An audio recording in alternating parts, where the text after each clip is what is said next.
ವೇಷ ಆಗಬಹುದು, ಜನ ಆಗ್ಲಿಕ್ಕಿಲ್ವಾ? ಹಾಗಂತ ನಾವು ಹೇಳಿದ್ವ? ಅಲ್ಲ, ಹಾ, ಜನರಿಗೋಸ್ಕರ ವೇಷ ಮಾಡಿಸುವುದಲ್ಲ, ನಮಗೋಸ್ಕರ ನಾವು ವೇಷ ಮಾಡುವ. ಹಾ, ಕರ್ತವ್ಯಕ್ಕೋಸ್ಕರ ಆರೇನು ಮಾಡುವುದು, ಅರಿದೇನಾಗುವುದು ಪೂರ್ವ ಜನ್ಮದ ಕರ್ಮ. ವಿಧಿ ಬಿಡೋದು. ಯಾರು ಏನೇ ಮಾಡಿದರು ನಮ್ಮ ಹಣೆ ಬರದಲ್ಲಿ ಬರುವಂತಹ ವಿಧಿಯಲ್ಲಿ ಕಿತ್ತ ಯಾರಿಂದಲೂ ಓಡಿಸ್ಲಿಕ್ಕೆ ಸಾಧ್ಯವಿಲ್ಲ. ಹಾಗಂತ ನಾವು ಕೈಕಟ್ಟಿ ಕೂರುವರಲ್ಲ. ಧರ್ಮ ರಕ್ಷಿತ ಧರ್ಮವನ್ನು ನಾವು ರಕ್ಷಿಸಿದರೆ ನಮ್ಮ ಧರ್ಮ ಸದಾಕಾಲ ನಮ್ಮನ್ನು ಪರಿಪಾಲಿಸುತ್ತೆ. ಅದಕ್ಕೋಸ್ಕರ ಇಂದಿನ ವೇಷ ಕಪ್ಪು ವೇಷ, ಕಪ್ಪು ಕಟ್ಟವನ್ನು ಹಿಡಿದ್ದೇನೆ, ಕಪ್ಪು ಕುದುರೆಯನ್ನು ಏರಿದ್ದೇನೆ.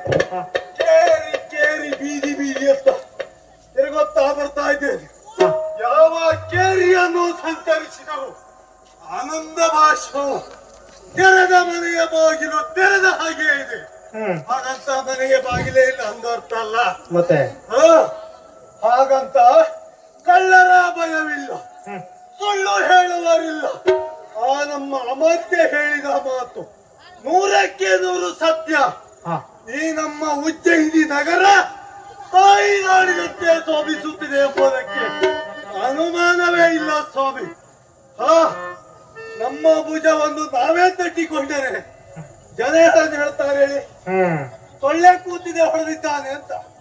ಹಾಗಾಗಿ ನಮ್ಮನ್ನು ನಾವು ಹೊಗಳಿಕೊಳ್ಬಾರದು. ಹೊಗಳಿಕೊಂಡೇವು ಅಂತ ಆದ್ರೆ ಆ ಜೀವನಕ್ಕೊಂದು ಅರ್ಥ ಇಲ್ಲ. ಅರ್ಥಕ್ಕೆ ಸಿಗಬೇಕಂತಾದ್ರೆ ಚಕ್ರ ಬಂದಿರುವ ಗಚ್ಚತಿ ಭಾಗ್ಯ ಬಂದಿ. ಮನುಷ್ಯನ ಚಕ್ರ ತಿರುಗುತ್ತಿರುವ ಹಾಗೆ ಅದರ ಅಡ್ಡಕೋಲು ಮೇಲೆ ಕೆಳಗೆ ಸರಿಯುತ್ತಾ ಇರುತ್ತದೆ. ಒಂದು ಚಕ್ರ ತಿರುಗುತ್ತಾ ಇದೆ ಅಂತ ಆದ್ರೆ ಅದರ ಅಡ್ಡಕೋಲು ಮೇಲೆ ಕೆಳಗೆ ತಿರುಗುತ್ತಾ ಇರುತ್ತದೆ.